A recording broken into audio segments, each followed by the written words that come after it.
Hello students, मैं ललित स्वागत करता हूं आप सभी का आपके अपने यूट्यूब चैनल एग्जाम्पल्स में। आज का जो हमारा वीडियो है वो वैदिक संस्कृति पर आधारित है। इससे पहले हम लोग सिंधु घाटी सभ्यता के विषय में पढ़ चुके हैं। उसके पूरे डिटेल में मैंने आपको बता दिया था कि किस प्रकार से इसको क्वेश्चंस आपके पूछे जाते हैं और क्या क्या चीज़ें हैं जो हमको पढ़नी है।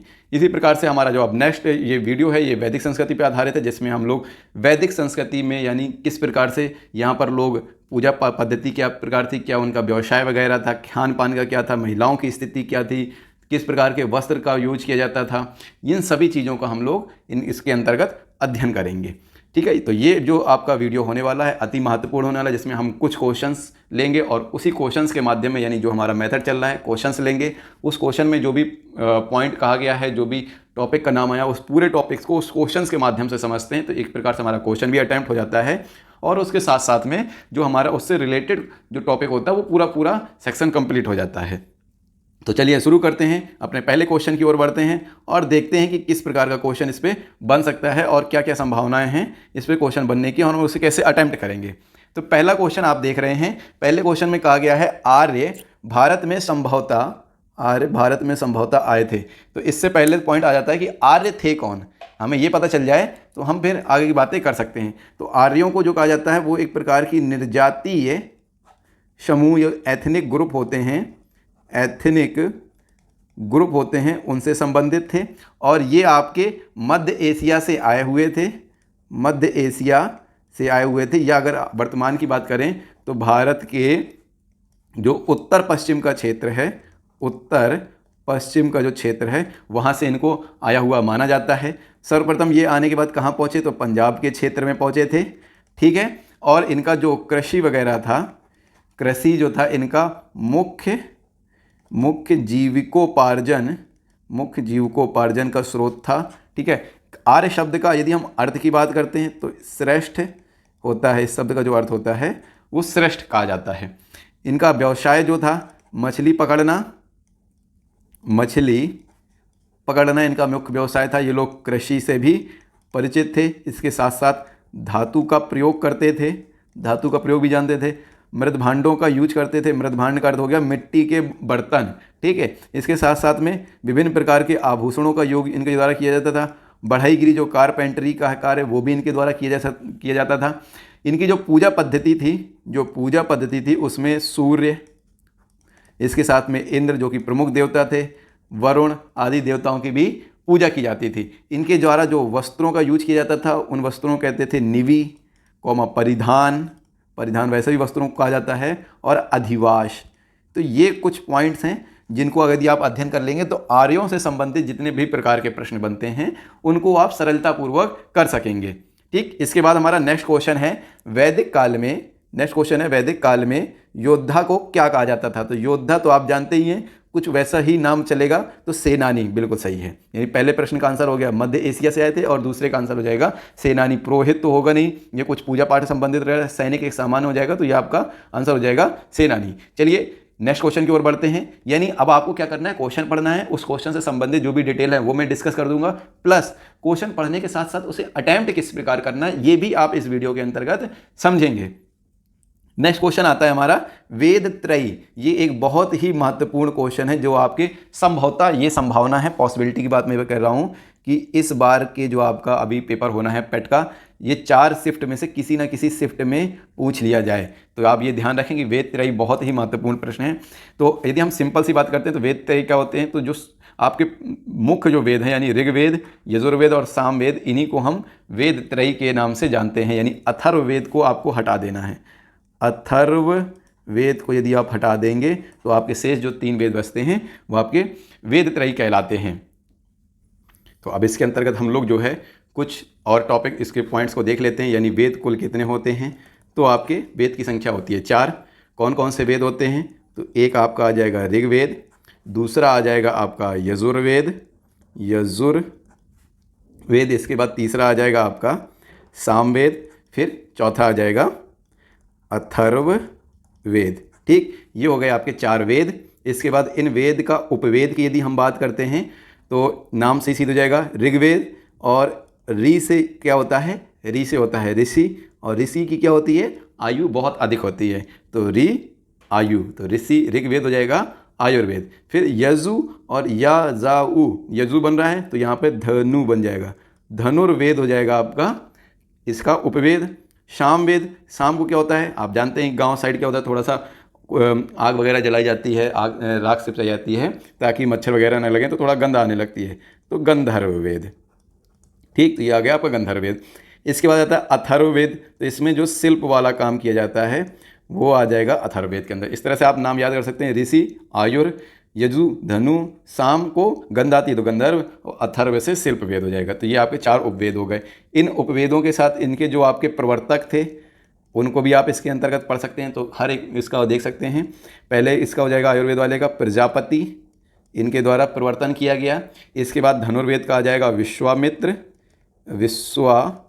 आ जाएगा। इसके बाद आ जाएगा आपका गंधर्ववेद का नारद ऋषि आ जाएंगे। और फिर शिल्प वेद का आ जाएगा, शिल्प का मतलब होता है क्राफ्ट करना यानी आर्किटेक्चर, तो आप जानते ही हैं विश्वकर्मा जयंती भी मनाई जाती है, विश्वकर्मा पूजा की जाती है, क्योंकि दुनिया का सबसे पहला आर्किटेक्चर इन्हीं को माना जाता है, विश्वकर्मा जी को। तो विश्वकर्मा भगवान को इस प्रकार से हम इस पर रख सकते हैं प्रवर्तक के रूप में। इसके बाद इनकी विशेषता की यदि हम लोग चर्चा कर लें कि प्रमुख विशेषताएँ क्या हैं, प्रमुख विशेषताएँ क्या हैं, तो इस पर क्या क्या आ जाएगा, विशेषता में आ जाएगा कि ये आपका आयुर्वेद क्या है, चिकित्सा का ग्रंथ है, चिकित्सा का ग्रंथ है। वहीं जो आपका धनुर्वेद है, तो आप इस नाम से ही क्लियर हो रहा है, धनु यानी युद्ध कला से संबंधित हो जाएगा। यज्ञ और बलि की बात इसके अंतर्गत, यज्ञ और बलि की बात इसके अंतर्गत की जाएगी। वहीं यहाँ पे नारद ऋषि वाले में क्या जाएगा, कला संगीत वाला आ जाएगा, नारायण नारायण करते रहते हैं ना, गाना गाते, उससे संबंधित हो जाएगा। और इसके बाद शिल्प यानी विश्वकर्मा यानी आर्किटेक्चर वाली बात की जा रही है, यानी भवन निर्माण, कला और जादू टोना वगैरह इसके अंतर्गत आ जाता है। तो आपने देखा कि चारों वेद कौन से हैं, उनके उपवेद कौन है, प्रवर्तक कौन है और इनकी विशेषताएं क्या हैं। आगे हम लोग चर्चा करेंगे कि इन सभी के ब्राह्मण ग्रंथ कौन होते हैं। ब्राह्मण ग्रंथ यानी हर एक वेद के साथ में ही संलग्न चल रहा है, यानी पहला आ जाएगा, पहले 1 2 3 4, यानी ऋग्वेद का ब्राह्मण ग्रंथ कौन सा हो जाएगा, तो ऐतरेय और कौशितकी, ये इसके ब्राह्मण ग्रंथ हो जाएंगे। फिर आपका यजुर्वेद का हो जाएगा शतपथ और तैत्तिरीय ब्राह्मण ग्रंथ हो जाएगा। इसके बाद आपका सामवेद आ जाएगा, सामवेद का ब्राह्मण ग्रंथ हो जाएगा पंचविश, और लास्ट में आ जाएगा गोपथ ब्राह्मण जो कि अथर्ववेद का हो जाएगा। ठीक है, ये आपका इस प्रकार से वेद से संबंधित ज़्यादातर जो भी चीज़ें थी, आपके जो काम की चीज़ें थी, वो मैंने आपके साथ डिस्कस कर ली हैं। चलिए इसके बाद हम लोग आगे बढ़ते हैं नेक्स्ट क्वेश्चन की ओर। तो नेक्स्ट प्रश्न है हमारा, ऋग्वेद में 9वें मंडल की बात की जा रही है। इसके सभी सूक्त और अन्य जगह के 6 और सूक्त समर्पित हैं। तो आप ध्यान रखें, जब भी 9वां मंडल की बात आ जाती है तो आपका क्या आंसर हो जाएगा, सोम। ये तो आपके 9वां मंडल सोम को समर्पित है। कुल कितने मंडल हैं, तो कुल हैं 10 मंडल। इनमें से पहला यानी प्रथम वाला व 10वां वाला बाद में लिखे गए हैं, और इन दोनों में से सबसे बाद में 10वां मंडल लिखा गया है। 10वां मंडल सबसे अंत में लिखा गया है। और फिर इसी 10वें मंडल के अंतर्गत ही जो आप लोग जिसकी चर्चा होती है, सबसे अंत में लिखा गया है जो पुरुष सूक्त की बात आती है। अगर ये पूछ ली जाए पुरुष सूक्त किस मंडल में, तो 10वें मंडल में आ जाएगा। और जो हमें चतुर्वर्ण व्यवस्था का नाम मिलता है, जिसे हम लोग बहुत ही कटाक्ष के रूप में देखते हैं कि चतुर्वर्ण व्यवस्था है, समाज को विखंडित कर दिया, और इसी कारण से हम लोग वैदिक पीरियड को भी दोष देने लगते हैं। एक्चुअल में ये वैदिक पीरियड में ऋग्वेद के बाद जो आपका उत्तर वैदिक आता है, क्योंकि हम वैदिक पीरियड को 2 हिस्से में बांटते हैं।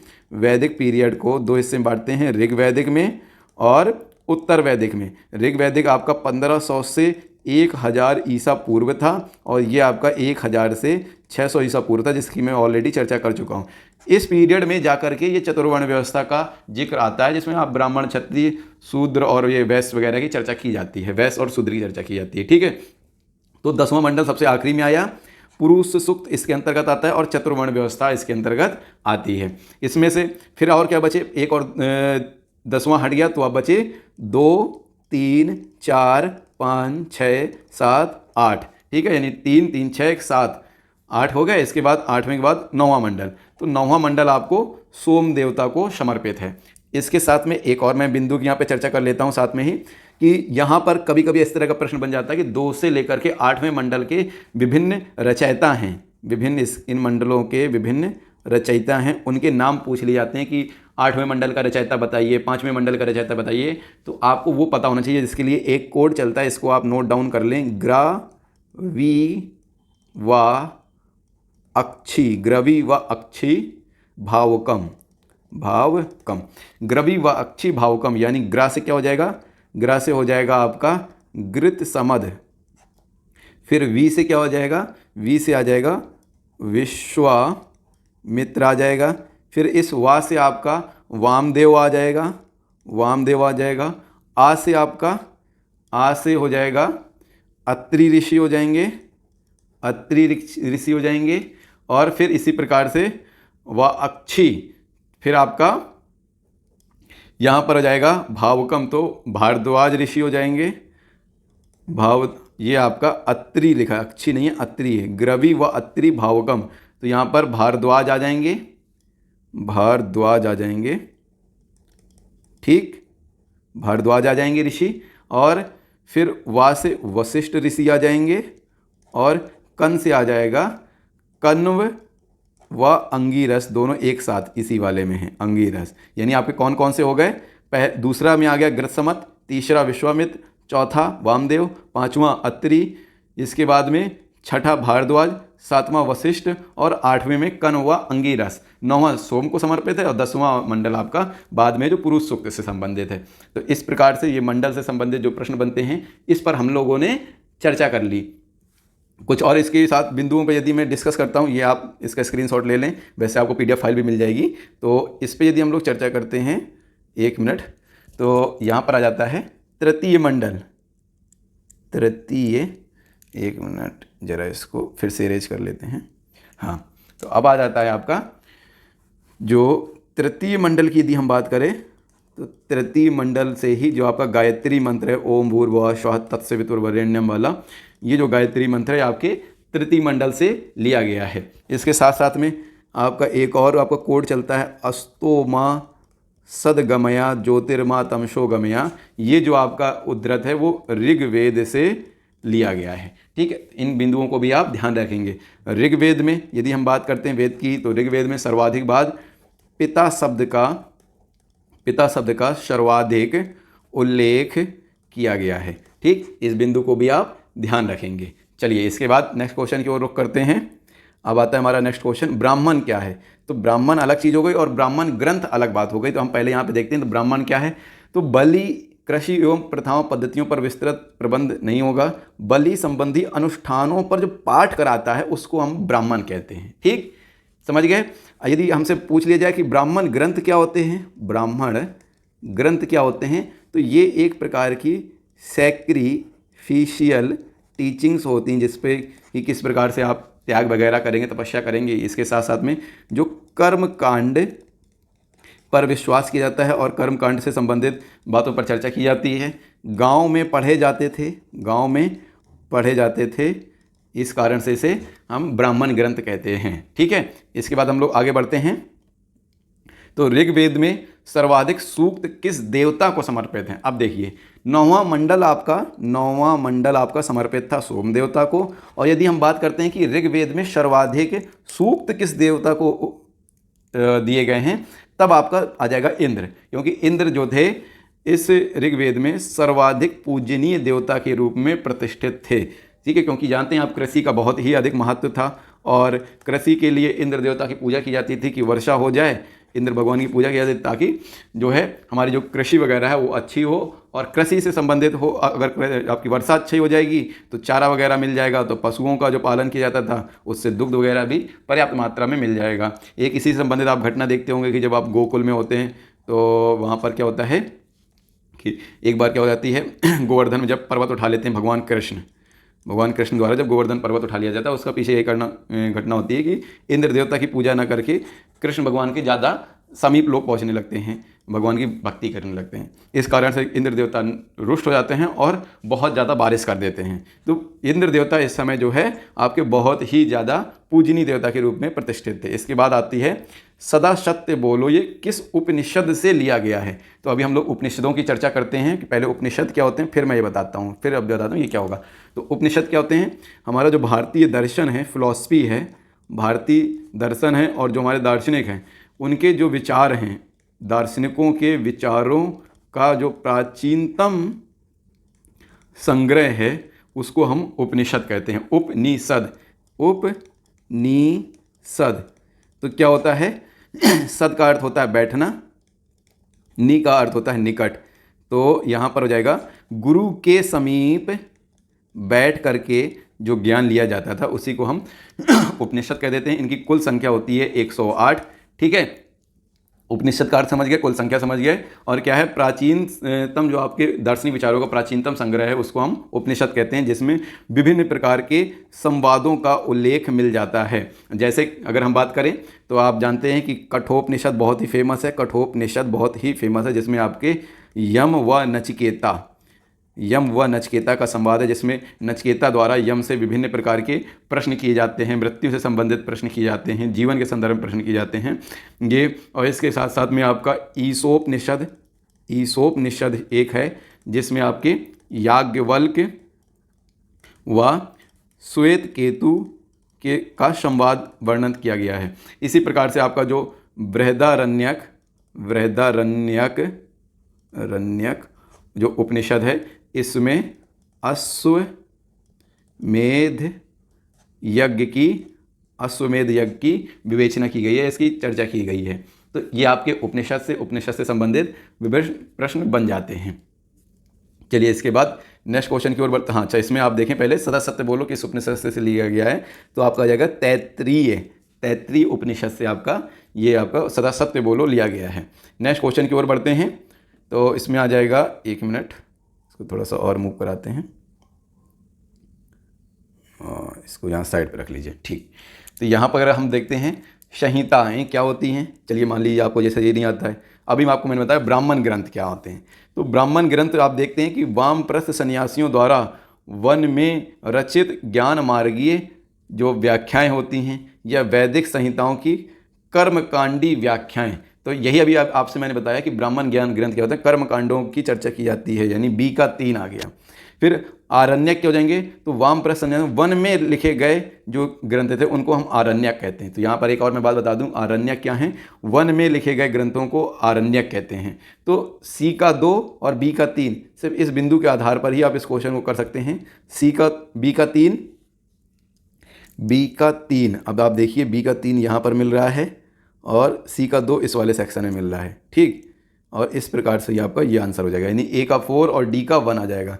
तो डी का 1 तो ये हो गया आपका, वो सॉरी ऊपर चला जाएगा, डी का 4 यानी उपनिषद क्या हो जाएंगे, गुरु शिष्य संवाद। ये देखिए अभी इसको बताया, गुरु शिष्य संवाद होता है, गुरु के निकट बैठ करके जो अध्ययन किया जाता है उसको ज्ञान लिया जाता है, उसको उपनिषद कहते हैं।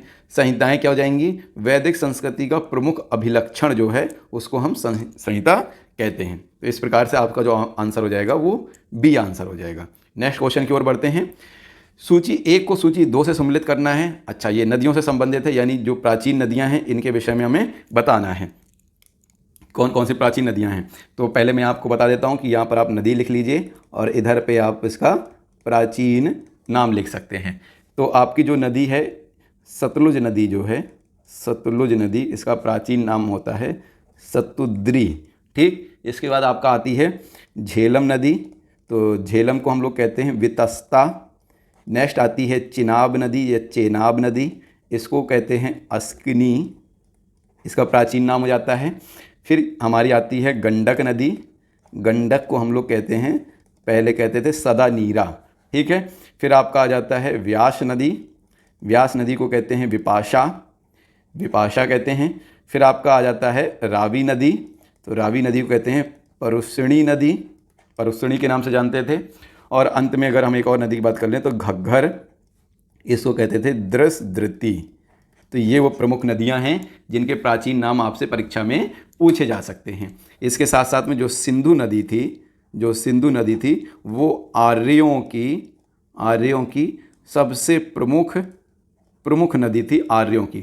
ठीक है, ओके, यहाँ तक हुआ। अब चलिए मैच कराते हैं। तो परुष्णी की यदि हमने बात करी है तो परुष्णी क्या हो जाएगा आपका, परुष्णी आ जाएगा रावी में, यानी ए का 4। तो ये ऑप्शन खत्म और ये ऑप्शन खत्म, सिर्फ सी और डी बचे। इसके बाद आती है अस्किनी, तो अस्किनी हो जाएगी चेनाब यानी बी का 3, तो ये ऑप्शन भी खत्म यानी ये आंसर हो जाएगा। फिर और मैच करा लेते हैं, दृष्टदत्ती यानी घग्गर हो जाएगा और वितस्ता हो जाएगा आपका झेलम। ठीक, नेक्स्ट क्वेश्चन की ओर बढ़े। चलिए, वैदिक काल में स्त्रियां भाग लेती थीं किस चीज़ में? तो देखिए, सभा और विदत जो थी यानी ए और सी दोनों में। विदत क्या हो जाएगा? आपकी जो सबसे प्राचीन संस्था हो जाएगी, सबसे जो प्राचीन संस्था हो जाएगी, विदत जो थी वो सबसे प्राचीन संस्था थी। और विदत होता क्या था? तो इसमें जो वृद्ध होते थे और जो विद्वान होते थे उनकी सहभागिता से ये संस्था चलती थी, यानी उनका मेन रोल इस पर रहता था। फिर अथर्ववेद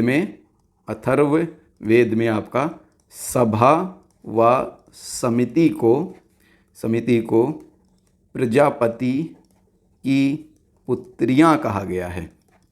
जो ये सभा आपको दिख रही है वर्तमान में जो हमारा लोकसभा है उसके समतुल्य है, और जो समिति है ये वर्तमान के राज्यसभा के समतुल्य है। ठीक, यहाँ तक क्लियर हुआ आप सभी को? चलिए नेक्स्ट क्वेश्चन की ओर बढ़ते हैं। तो नेक्स्ट प्रश्न हमारा आ जाएगा, ऋग्वेद में ग्राम शब्द का 13 बार उल्लेख किया गया। अच्छा ठीक है, तो गांव शब्द का अर्थ क्या है? गांव के संदर्भ में, ग्रामीण परिवेश के संदर्भ में, युद्ध की एकत्रित जनजातीय इकाई के संदर्भ में। हाँ, ग्राम का जो एक्चुअल अर्थ था ऋग्वेद में वो था युद्ध की एकत्रित जनजातीय इकाई के संदर्भ में। इसके बाद नेक्स्ट क्वेश्चन की बात करते हैं, ऊर्दर क्या है? तो ऊर्दर जो था अनाज मापने का एक प्रकार का बर्तन होता था जिसके द्वारा अनाज मापा जाता था। नेक्स्ट क्वेश्चन की ओर बढ़ते हैं, सदानीरा। देखिए अभी बताया सदानीरा क्या है?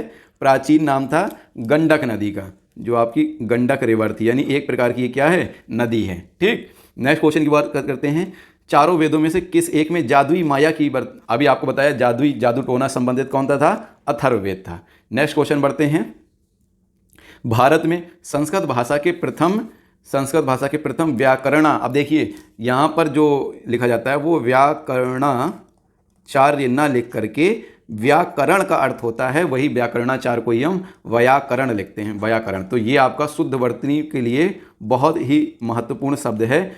व्याकरण का अर्थ होता है व्याकरणाचार्य। तो पाणिनि के द्वारा आप जानते ही हैं कि अष्टाध्यायी नामक एक संस्कृत ग्रंथ लिखा गया था, और ये कब थे? तो 2री शताब्दी ईसा पूर्व। ध्यान रखेंगे, एक 2री शताब्दी ईसवी दी है, एडी की बात नहीं हो रही, यहाँ 2री शताब्दी ईसा पूर्व यानी बिफोर क्राइस्ट की, बीसी की बात हो रही है। नेक्स्ट क्वेश्चन की ओर बढ़ते हैं, क्योंकि वीडियो अब काफ़ी बड़ा होता जा रहा है। ऋग्वैदिक युग की प्राचीनतम संस्था कौन सी थी? देखिए, यदि आपको वीडियो अभी तक पसंद आया है, इसमें बताई गई सारी डिटेल आपको लग रही है कि हाँ हमारे परीक्षा दृष्टि से उपयोगी हैं, तो आपसे एक निवेदन करूंगा कि कृपया वीडियो को लाइक कर दें, सब्सक्राइब कर लें और ज़्यादा से ज़्यादा अपने दोस्तों के साथ शेयर कर लें। ठीक है, चलिए अब आगे बढ़ते हैं इस क्वेश्चन को। ऋग्वैदिक युग की प्राचीनतम संस्था कौन सी थी? तो प्राचीनतम संस्था भी अभी मैंने बताया कि वेदत जो है ऋग्वैदिक युग की सबसे प्राचीन संस्था है, और सभा और समिति को प्रजापति की पुत्रियां कहा जाता है। नेक्स्ट, ब्राह्मण ग्रंथों में सबसे प्राचीन ग्रंथ कौन सा है? तो सबसे प्राचीन ग्रंथ हो जाएगा आपका कौन सा? यह हो जाएगा आपका शतपथ ब्राह्मण। ठीक, शतपथ ब्राह्मण क्या हो जाएगा? ब्राह्मण ग्रंथों में सबसे प्राचीन हो जाएगा। नेक्स्ट क्वेश्चन की हम लोग बात करते हैं, अनुलोम विवाह की यदि बात करें, 2 प्रकार के यहाँ पे विवाहों की चर्चा की जाती है, अनुलोम विवाह और प्रतिलोम विवाह। तो अनुलोम विवाह में क्या होता है? जब उच्च वर्ण का पुरुष होता है, पुरुष उच्च वर्ण से होना चाहिए और नारी जो होती है वो निम्न वर्ण की होती है, तो उसे हम लोग अनुलोम विवाह कहते हैं। यदि इसका अपोजिट हो जाए, यानी पुरुष जो हो जाए निम्न वर्ण का आ जाए, निम्न वर्ण से पुरुष हो जाए और उच्च वर्ण से नारी हो जाए, तो ऐसे विवाह को हम लोग कहते हैं प्रतिलोम विवाह। यानी अगर नारी उच्च वर्ण की है और निम्न वर्ण से आपका पुरुष है तो उसे हम लोग प्रतिलोम विवाह कहते हैं। चलिए नेक्स्ट क्वेश्चन को देखते हैं। नेक्स्ट क्वेश्चन है आपका, धनुर्वेद निम्न में से किसका उपवेद है? अभी आपको बताया कि धनुर यानी यजु, तो यजुर्वेद क्या क्या हो जाएगा? उदाहरण हो जाएगा, यजुर्वेद का उदाहरण हो जाएगा आपका धनुर्वेद, धनुर्वेद का उपवेद बन जाएगा। ठीक, नेक्स्ट क्वेश्चन देखते हैं, निम्न में से कौन सा वेदांग नहीं है? तो सबसे पहले तो यह हमें पता होना चाहिए कि वेदांग होते क्या हैं। वेदांग कुछ नाम से अर्थ हो रहा है वेद अंग, यानी वेद के एक प्रकार के अंग हैं। तो वेदों के अर्थ को समझने व जो उनके सूक्त थे, सूक्तों के सही उच्चारण हेतु वेदांगों की रचना की गई। इनकी कुल जो संख्या होती है वो 6 होती है। कौन कौन से होते हैं? तो शिक्षा, कल्प, व्याकरण, निरुक्त, छंद और ज्योतिष। तो अब आप देख लीजिए, ज्योतिष दिया हुआ है, शिक्षा दिया है, व्याकरण दिया है, यानी गोपथ क्या हो जाएगा? गोपथ एक प्रकार का, आप जानते ही हैं कि ब्राह्मण में आता है, अथर्ववेद का एक क्या है, ब्राह्मण ग्रंथ है गोपथ। शेष वेदांग आप क्या जाते हैं, तो इनको आप ध्यान रखेंगे। शिक्षा, कल्प, व्याकरण, निरुक्त, छंद, इस प्रकार से प्रश्न बनने की इस बार संभावना है, तो आप इस प्रश्न को कर लीजिए। तो ये था आपका ऋग्वैदिक पीरियड से संबंधित जो भी विभिन्न प्रकार के प्रश्न बनते हैं उनका ये मैंने यहाँ पर चर्चा कर दी है। एक आध प्रश्न और बन जाते हैं, जैसे आपका इसमें कह दिया जाता है कि 10 राग्य युद्ध क्या होता है? तो आपका जो भरत व 10 राजाओं के मध्य जो युद्ध हुआ था, 10 राजाओं के मध्य युद्ध को ही हम 10 राग्य युद्ध कहते हैं। ठीक, जो वैदिक पीरियड था, तो संपूर्ण वैदिक काल में ना तो मंदिर निर्माण नहीं हुआ है, ना ही मूर्ति पूजा की कोई साक्ष्य प्राप्त हुए हैं। ठीक, ये आप समझ गए। इसके साथ साथ में कुछ और शब्दों की भी चर्चा हो जाती है, तो उसको भी मैं कह देता हूँ। तो दुहिता शब्द कहा जाता था पुत्री को, गविष्ट कहा जाता था युद्ध को, वाप्ता कहा जाता था नाई को। इसी प्रकार से जो आपका किवास शब्द था वो यूज किया जाता था हलवाहा के लिए, और सीता जो शब्द यूज किया जाता था वो थी हल से बनी जो नालियाँ होती थीं उनको हम लोग सीता कहते थे। गोप्ता कहते थे राजा को गोप्ता कहा जाता था। और अघन्या आपका एक शब्द में पूछा जा सकता है, अघन्या का होता है जिसका वध ना हो। और उस समय गाय बहुत पूजनी थी, तो गाय के संदर्भ में भी लगा दिया जाता था। लांगल कहते थे हल को। ये कुछ और चीज़ें थीं जो आपकी परीक्षा दृष्टिकोण से अति महत्वपूर्ण है, जिस पर मैंने आपसे चर्चा कर ली। चलिए मिलते हैं अपने नेक्स्ट वीडियो में, और उस वीडियो में हम लोग अब जो है बौद्ध धर्म और जैन धर्म के विषय में चर्चा करेंगे। ठीक है, लेता हूँ मैं अभी के लिए आपसे अलविदा। Thanks for watching this video.